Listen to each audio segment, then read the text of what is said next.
All right, you guys, welcome. My name is Julius, and I'm excited to have on a friend of mine, someone I just recently met. We both had an opportunity to link up, connect, and it's funny how this business works. It's like, people are killing it all over this business, all over the country. And Jon is a guy that I hadn't even heard of or met until just about a month or so ago. And, probably shame on me for not knowing him because Jon has already hit Hall of Fame. He's got an agency doing over 500,000 a month. And it just shows you guys that winning there's so many people winning here that we don't even know some of them, right? So I'm excited to hear from Jon and learn from Jon. So Jon, welcome, man. Hey guys, hey everybody, bro. Thanks for inviting me on. I'm happy to be here and happy to pour into the team. Thanks, man. So, you and I met about a month ago at the Roadmap to Integrity, right? So that was an awesome meeting from Sean. But, talk to us, man. How did you hear about FFL? How long you been here? What'd you do? Like, let us know, man. I really don't know your story. Cool. So, I really found FFL by chance, and I was a professional waiter for about 16, 17 years, probably going on 18 years. I did it throughout college. I'm 37. So during college, I went to USF here in Florida. I lived in South Florida. I got right into hospitality professionally, worked at all the nice restaurants in Miami Beach, South Beach, getting home 2, 3, 4 in the morning for many a years. If you guys have ever been in that industry, there's literally no time off. You're fighting your staff and your team with like getting the requested days off for like holidays. So Thanksgivings, Christmases, forget it. I was usually out, working and getting home super late. I got a wife and kid at home that, I never saw. And when we made a transition to move to Orlando 4 years ago, I was at the gym one day and met somebody that did underwriting for FFL. It was just by chance. Sorry, guys. This is the problem with having an FFL office, right? It's just nonstop. But that's the fun part too. Yeah. So the situation for me became out of being uncomfortable. They say, you have to get comfortable being uncomfortable. Well, I was super uncomfortable. I came into this business having about 50, 60 grand in credit card debt. I was behind on my mortgage. It was just a very not comfortable situation. And working at night, it had crossed my mind, like I needed to find something to fulfill myself during the day, like a normal 9 to 5. So when this opportunity presented itself to me, when I was literally just at the gym one morning, I was like, what did I have to lose? That was my mentality. What did I have to lose? Nothing. And I even went home and told my wife, just like every new agent thinks, like, man, this is too good to be true. Like there's something not adding up. And my wife goes to me, but you got to get licensed by the state to do it. And I was like, well, okay, that makes a lot of sense. So I did the study guide. It took me about a month. I'm not a good learner. I went and took my test and I'm like, I passed. I'm like, I actually have to go through with this, right? Like, lo and behold, my upline at the time, this was when Facebook, 2019, summer 2019, Facebook was the jam. I don't know if most of you guys were around or if you're fairly new. Facebook was really, really, really like the big lead source before internet leads and stuff like that. And I just went out and they gave me a stack of leads, called using this script, go see people. That's the simplicity about our team's success, because that's the simplicity that I always understood. Leads, dials, book appointments, go into the field. That's literally the secret to our success.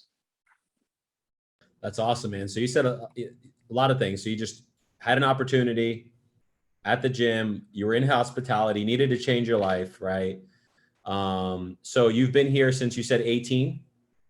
19. It was about, I started the licensing process August, September of 2019. Okay. I went full-time in October of 2019. Okay. So we started about a year apart. So what does that look like now? So you hit Hall of Fame last year, right? You're on track for Hall of Fame again this year, or are you just more focused on the agency side this year? Yeah. So last year, when I went to convent, so I was your typical like 10 grand, 12 grand, 15 grand, and then all of a sudden like 7 grand and then 20 grand, inconsistent, kind of just making money producer. Like I'm satisfied. Like it was just really just living the independent dream, working when I wanted, making some money when I wanted, but not really all in. Okay. Well, I went to Vegas convention. That's when everything changed. So for those of you on this call, if you're new or if you've never been to an FFL convention, go. You won't regret it. Get your own hotel room. Be an adult. Don't split a room like I did and made a mistake. So get your flight, book a hotel in Miami, spend the 3-4 days there if you can. It'll change your career forever.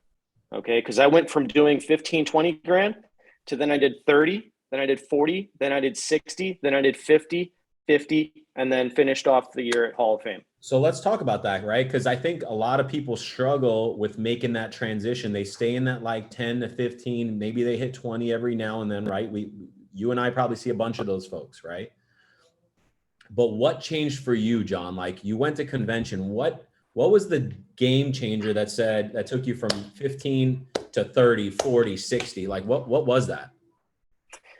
Well, for one, I realized that all the people that I was watching doing the trainings at the convention and then the awards ceremony, seeing all the people getting called up and being celebrated and cheered on, I was like, those people are no different than me. Okay. So we're all on an even platform. So nobody's better than anybody else. Nobody's more special than anybody else. Who just works harder. And if you spend almost 20 years working in restaurants, you know who works hard and who doesn't. And I knew that coming from a blue collar family, my parents worked in retail for like 35 years. You know, that's the upbringing I had. So I just realized I just had to work harder and get in front of more people. So what did that mean? Getting more leads. So that's when I transitioned from just getting, you know, let's just say between 60 to 80 Facebook leads. Now I'm getting over 100 per week. Okay. Now that was Facebook back in the day. Now with Facebook, you need like twice that. But then I started supplementing with what at the time was called new internet leads. New internet leads at the time were the instance of today. So that's when in April and May, I did over 100 grand between those 2 months. I really just kind of doubled my lead flow. Naturally, you have more leads, you sit with more people. Now, it obviously helped that it was during COVID as well. That was the prime COVID months. So that's when everybody was at home doing nothing but thinking about whether they're going to survive this year. So, you know, maybe I got lucky. I don't know.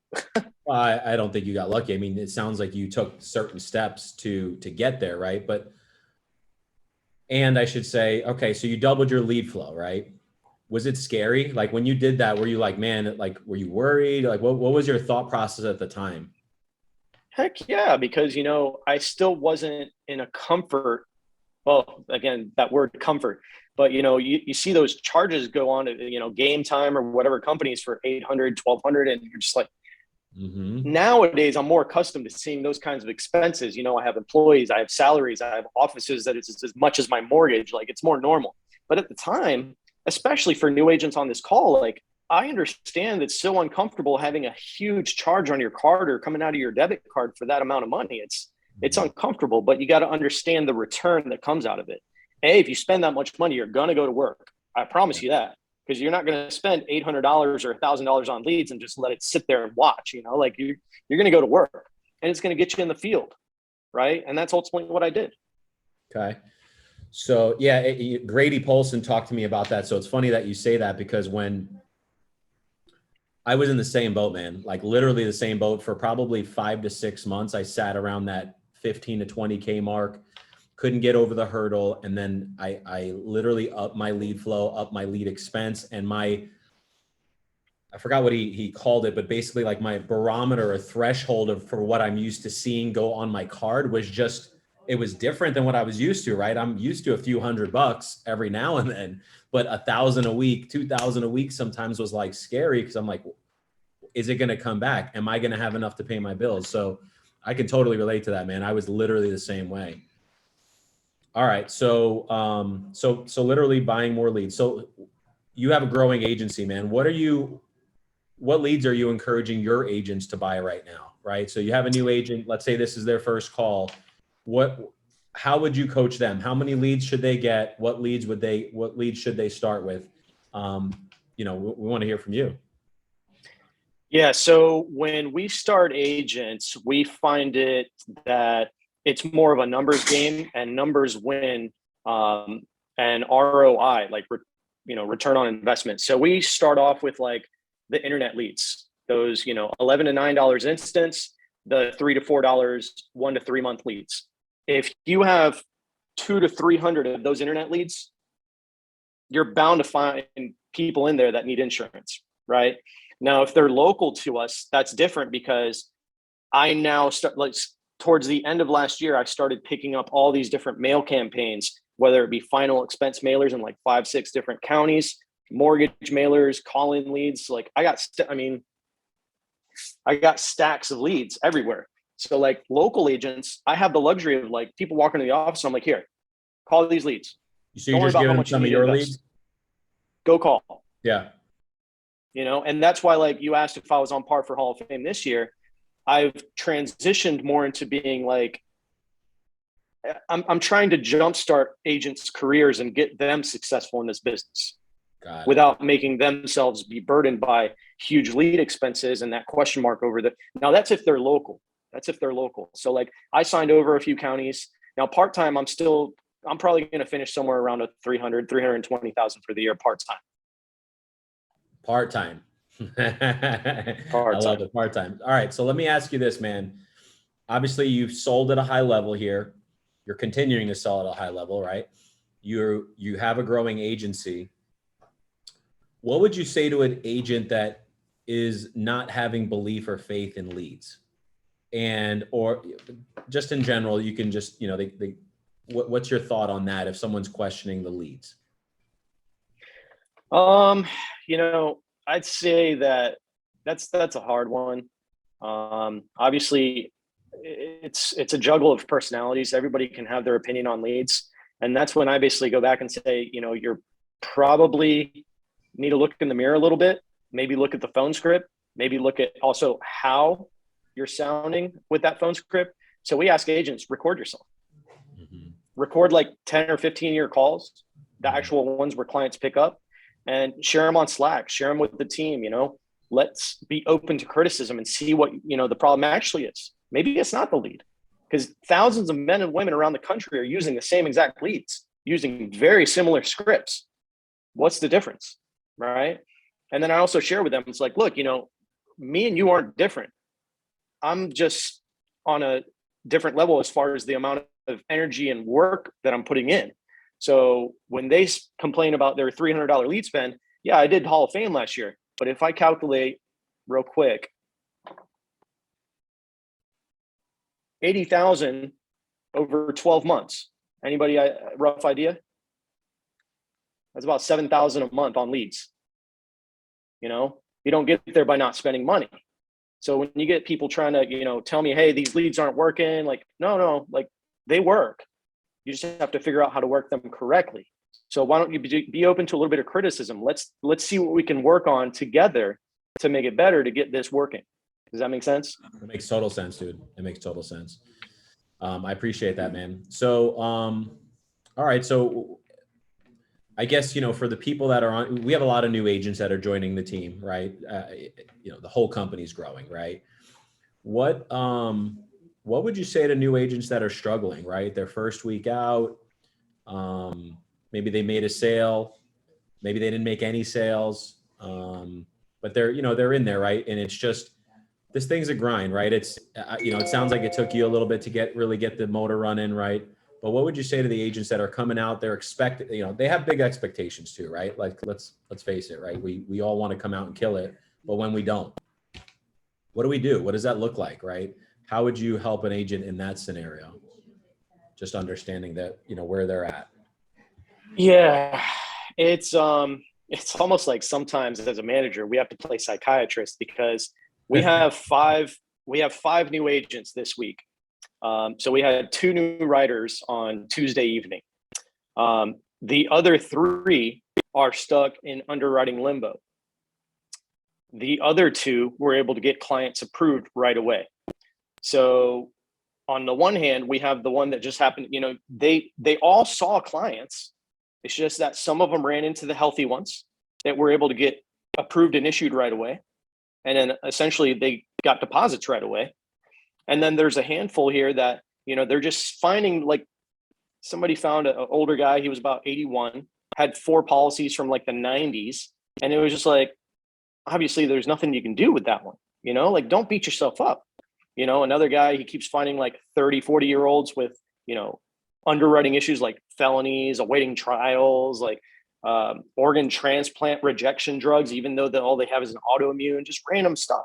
And I'm like, listen, you just need to trust the system, keep getting in front of people, and you're going to prevail, because eventually you'll just run into these people that are healthy and have money or don't have insurance or don't have medications. You just need to keep grinding it out. Just like I tell the guys that, hey, you got your first one. Awesome. Take that, buy more leads. Because guess what? Tomorrow, you may not sell anything. It's just about continuing. You got to be consistent. That's all it is. Hey man, consistency is everything here, right? This is a business. I always say that, right? Like, this is a business. And if you're going to base your business on 1 day, 1 week, 1 month, you're probably not going to be in business very long, right? Especially if you're emotional about it, right? Sean Mike always talks about being kind of level-headed and kind of not getting too high, not getting too low. So, all right.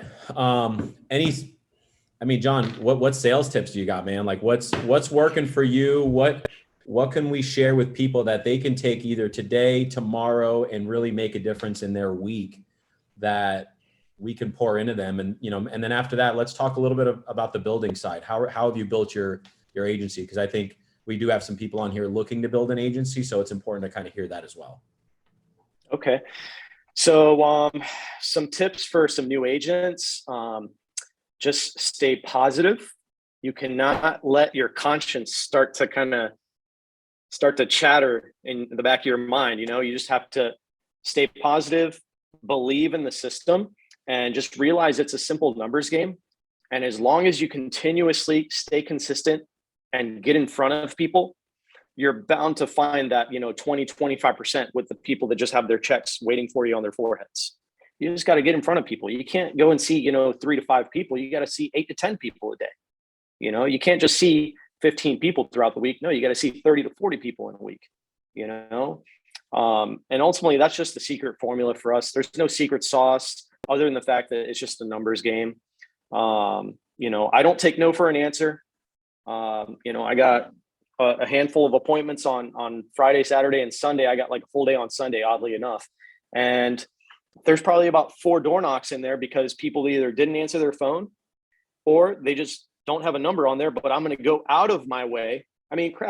Saturday, I sold a mortgage mailer that just came in during that week, didn't answer the phone. I went and door knocked it in between 2 appointments, said, hey, this is you, right? Yep. Okay. I'll be back in an hour. Sound good? Yep. We'll be here. Went over there, $2,000 that otherwise would have just been a piece of paper in a pile. So that type of activity and effort, Sean Mike talks about attitude and activity. There's a perfect example, stuff like that. So just make sure you do everything in your power to take control and put your leads to use, exhaust every lead.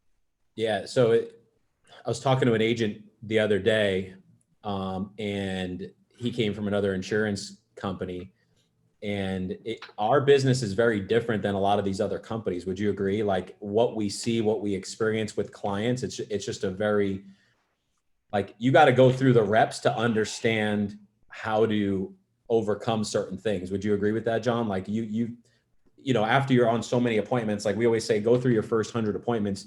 You're probably going to know, you're going to see everything you're going to see, and you're going to learn real quick how to overcome or how to maneuver or how to help that client really the best in the appointment after you've sat with so many clients. Would you agree with that? Yes. Yeah. I mean, it's taking the at bats. So, cool, man. Well, talk to us a little bit about building your organization. Your team's growing, you're doing 500K a month while being a Hall of Fame producer. Like, where are you finding people?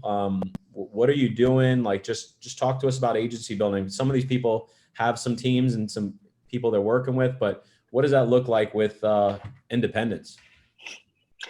So growing for me was never really I didn't understand it last year until I got connected with an individual by the name of Manuel.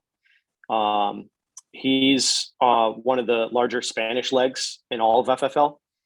So, and by chance, he was connected with me because they only knew of me at the time that spoke Spanish. Now there's obviously several, but I think it was kind of under the radar at the time.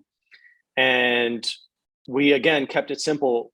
Whereas he started to share the opportunity with a hugely untapped market. We have leads. Nowhere else really has leads in that market. Call the leads, book appointments. You're going to see the results. And then it just spread like wildfire. And then outside of that leg that just kind of grew naturally, that's when I started to catch on. I was like, man, this is like, okay, it gets addicting, right? You want to help families and also help agents better their situation. So as far as recruiting, we always were trained. I don't know if you guys talk to Nick Ayala, but he always talks about a quality play and a volume play when it comes to recruiting. So again, just like clients, you need to have a lot of leads for people to call, and you need to get in front of a lot of people. Recruiting is the same thing. So we used Career Builder, ZipRecruiter, LinkedIn, all the usual suspects there to, get ourselves out there and market ourselves and our team to try and offer the opportunity to other agents, whether they were licensed or unlicensed. Facebook ads were a huge one. We to this day still get some replies to Facebook and Instagram. And I mean, we just found a group of 4 guys out in Oregon. They are with a captive agency, kind of like us, but they're captive. It's kind of weird. And they do telesales, and they're at 75%. And their agency takes the commission and pays them every 2 weeks. The guy just wrote his first Eagle on Tuesday, and he got the money in his account this morning. He wrote a huge one for like 2,000 last night, so it'll probably be in his account tomorrow. He's ecstatic, and he can't wait to gut the agency. I told him, it's like, call everybody, and that's how it starts, That's awesome, man. So you do some cold marketing, you find someone, you get them to find success, then you have them tap into people they know, and then you grow on both sides, right? Awesome. Yeah, man. I think it's pretty open. It's pretty openly discussed now. I think from a lot of, and I'm still not an expert. Like, I'm not an expert, but all I try to my mentality is, who can benefit from this opportunity. I had a Zoom with about 4 guys from South Dakota yesterday. They do supplemental insurance. They have their I don't know what you call the license, the one that does life and health. Mm-hmm. And right now, the guy says this year he's on par to do about 180,000 in supplemental insurance, but he's only getting about 25-30% return. Wow. I don't know what that means in supplemental, but he's desperate for the opportunity. He hired people. They were animals in supplemental. So the company took them from his hierarchy because they were producing. I'm like, FFL was made for somebody like you. There you go. I told him, I was like, this is the opportunity you've been waiting for. Awesome. It's just talking to people. Just exposing people to the opportunity, right? Yeah, that's what it is. Just get in front of people, let them make their decision, let the system filter them out, and it's that good, right? It's really that good. So, John, let me ask you this kind of to finish off. So when we started here today, you said you were in a bad financial position when you joined Family First Life. What's that look like for you now and your family? Yeah. So things have changed in just about 2 years. I mean, yeah, it's been about 2 years now. Hit the Hall of Fame last year. That was cool. I made all the individual production income I wanted. And then now it's changed where now we have the team and obviously the bonuses from Sean Mike and all that stuff for manager levels.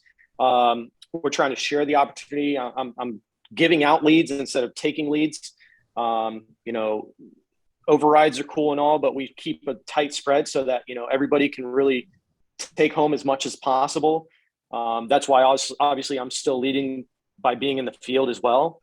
But let's get raw with our people though. Let's get real raw. You don't have to share numbers and specifics, bro. I'm not asking to see your bank statement, but like you said, you were in debt. You weren't making a lot of money. You came here, but like, what's that done for your family, right? Like, I get your business, but like, what's that done, man? Like, how has FFL changed your family's life, your financial, situation without going into, exact numbers and stuff like that? Yeah. I mean, we went from literally, I would never take any time off. We never traveled ever. For as long as my wife and I have been together, we never traveled. My daughter has been to maybe 1 or 2 places because my parents took her, my parents at the time. Now we can.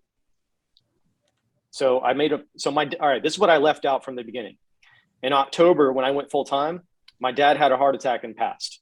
Okay. So that's what got me into this full time was because of that. Ever since then, I made a promise with my family that we were going to spend every single holiday together and pick a different location to travel together to go see and experience, right? So the biggest thing for us was a big sense of family time.